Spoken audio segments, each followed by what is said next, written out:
As shown in a previous video on linear programs, an expression is called affine if it has the following form.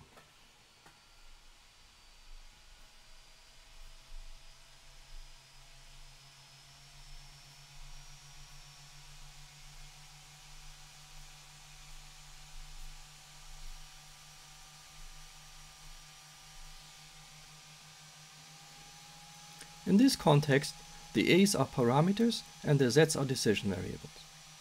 The domain of the decision variables plays an important role in what we'll do, but we'll come to that. For the moment, the z's should be binary or real-valued decision variables. In this video, we are interested in ratios of affine expressions. That means that we consider ratios of the following form.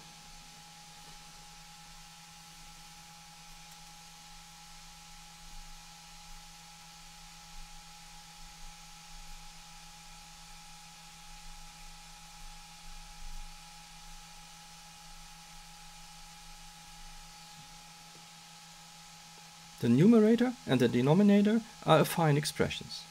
It should be clear that the b's that occur in the denominator are parameters too. It's also worth to point out that some of the a's and b's might be zero. Consequently, the case where the numerator and the denominator share no common decision variables is included in our discussion for sure. To be well defined, let's assume that the denominator will never evaluate to zero, no matter what feasible values are assigned to the z variables in the context of our model. We will study now if it's possible to find a linear formulation for this ratio. A fundamental trick is to introduce a new real-valued decision variable, say y, that takes this value.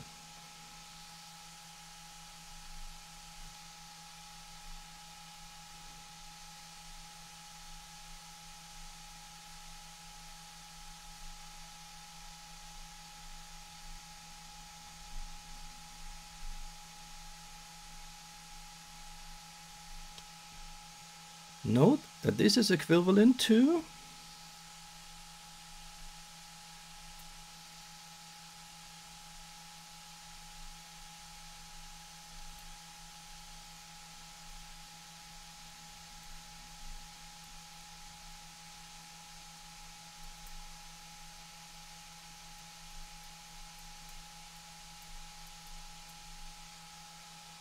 our ratio can then be written as follows.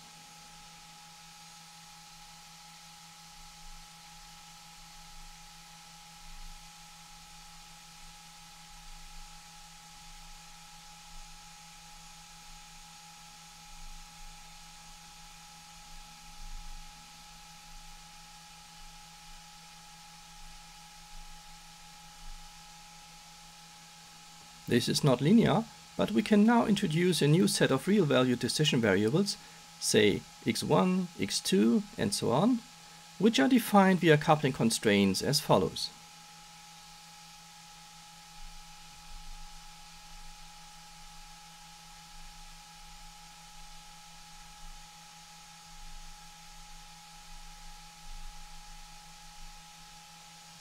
Putting all together, we can replace the ratio under consideration by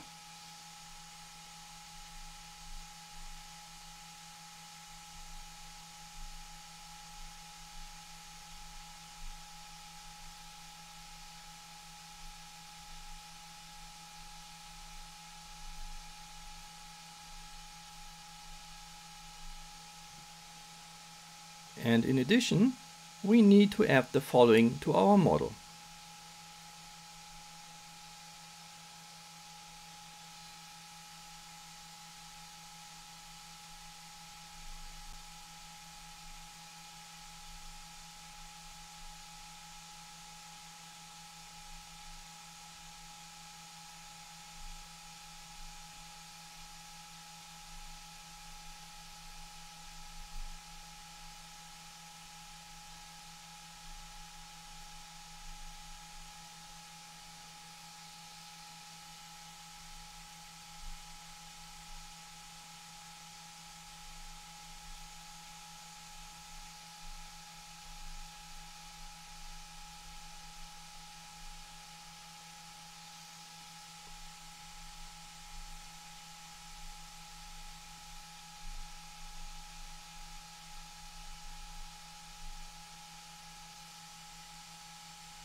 Now we are almost there.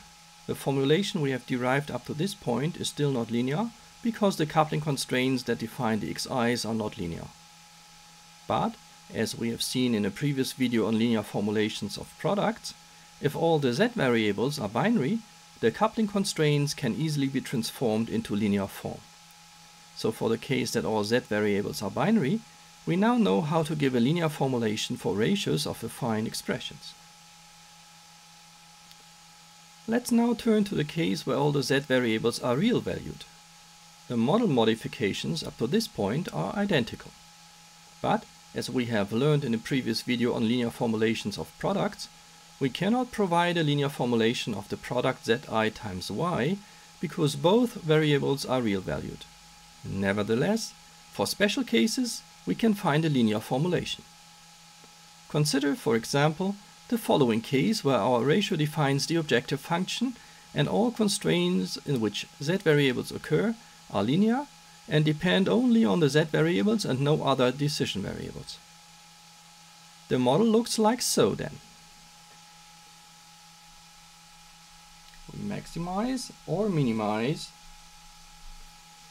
the ratio under consideration.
By the way, models like this arise in a field called data envelopment analysis, or DEA for short. This is a standard tool for efficiency analysis. As you may have guessed, the D's and E's are parameters in this model.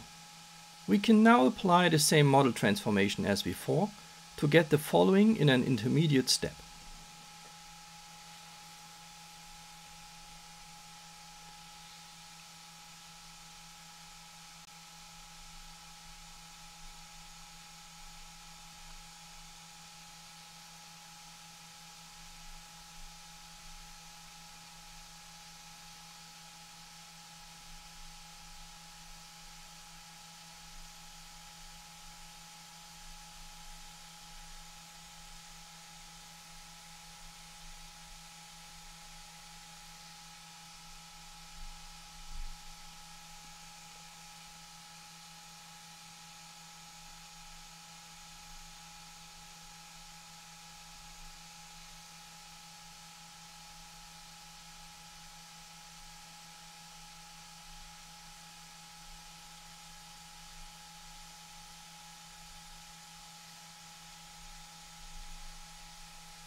The trick, so to speak, is to modify the model in such a way that wherever we have a z variable, we get z times y instead. But this is easy since we face linear constraints and we can multiply such constraints with y. This would look like so.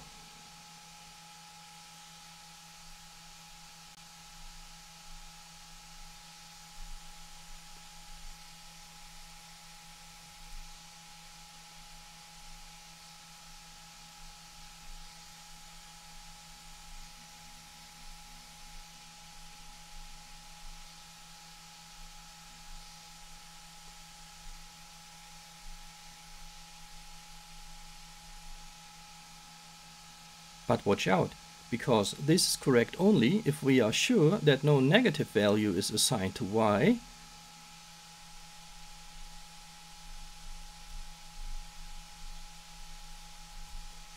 we must carefully check this in advance.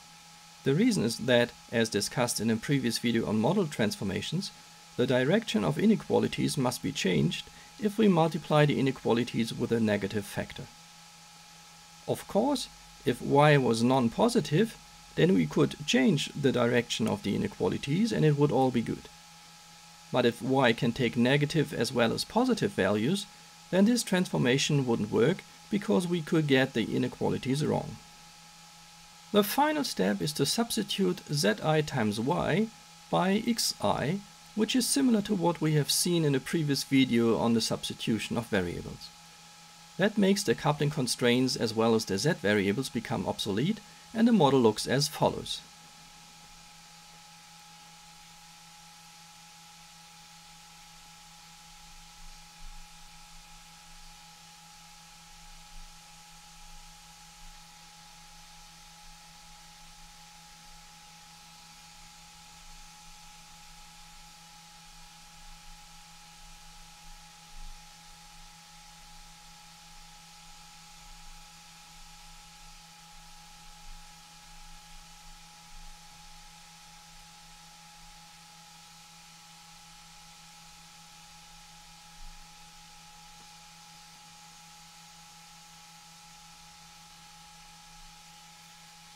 As a result, we have a linear formulation of our ratio now. Having seen this idea working, it should be easy to handle similar cases. It might be interesting to study, for instance, the case where the objective is linear and a ratio of affine expression shows up in the constraints. Let's focus on the objective to sketch out what I mean.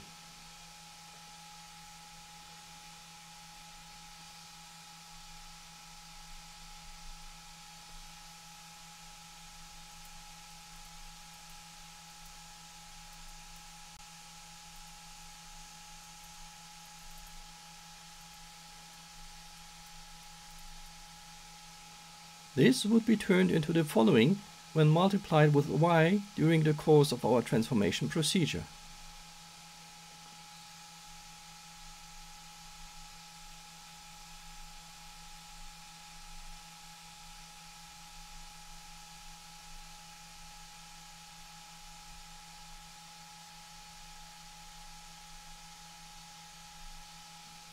But here again, you must watch out, because this is correct only if you are sure that y is non-negative. If y is non-positive, you must change maximization into minimization as explained in the previous video on model transformations. If y can have positive and negative values, then the transformation won't work.